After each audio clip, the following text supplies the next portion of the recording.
Hello everyone and welcome back to my channel Edmond Mindaros, and for today's quick tutorial, and I'm going to show you guys on how to resolve Call of Duty Black Ops 6 stuck on loading screen, not launching, low FPS, and black screen. Kung paano ba natin ito i-fix, and without further ado, and let's go ahead. So all you have to do is to close unnecessary applications. Kung paano ba yan natin gawin? So dito lang sa ating taskbar ay dito sa blank space area, so kailangan mo lang mag right click and select mo lang dito yung task manager. So once na open mo na yung task managers, so dito lang sa left side menu and then select mo lang dito yung processes tabs. So dito sa processes tab ay kailangan mo lang i-select dito yung mga unnecessary programs.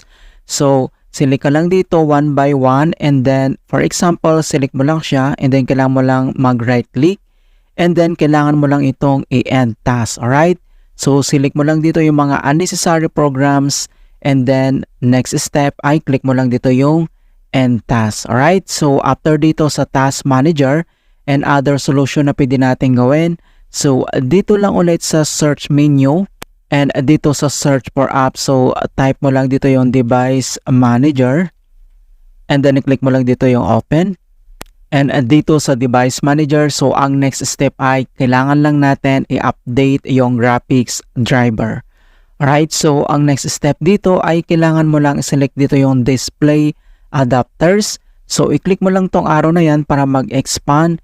And then makikita mo dito yung kanyang graphics driver. So i-select mo lang siya.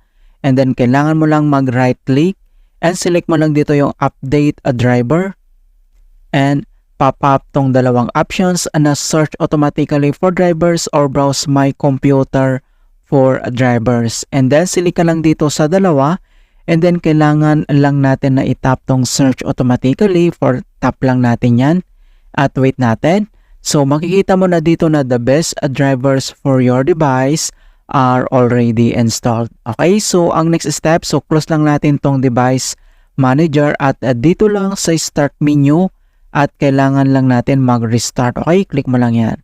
Alright, so ganoon lang po kasimple on how to fix Call of Duty Black Ops 6 black screen on Windows 10 or Windows 11. And please don't forget to like this video and subscribe to my channel for more quality content. Thank you guys and see you in my next tutorial.